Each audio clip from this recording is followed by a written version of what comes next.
எங்களை வெறும் சாதியவாதிகளாக முத்திரை குத்தி ஓரங்கட்ட பார்த்தார்கள், ஒதுக்க பார்த்தார்கள். அதனால்தான் நான் மேடைகளில் முழங்கினேன், எங்களை ஓரங்கட்ட பார்த்தாலும் ஒதுக்கி வைக்க பார்த்தாலும் நாங்களே மையம் என்பதை தீர்மானிப்போம்.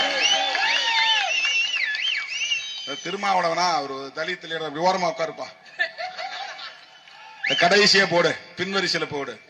நீ பின்வரிசையில் உட்கார்ந்தாலும் போக்கஸ் பாயிண்ட், போக்கல் பாயிண்ட் விடுதலை சிறுத்தைகள் தான். நீ ஒரு ஓரமாக உட்கார வைத்தாலும் கேமராவின் போக்கல் பாயிண்ட் மையம் என்பது விடுதலை சிறுத்தைகள் தான்.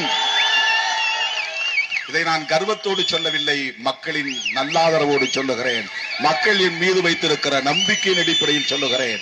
ஏனென்றால் எங்களுக்கு தற்காலிக ஆதாயங்களில் ஒருபோதும் ஈடுபாடு கிடையாது. இந்த நாட்டு மக்களின் நலன்கள் முக்கியம். சனாதன சக்திகள் தமிழ் மண்ணில் வேரூன்ற ஒருபோதும் அனுமதி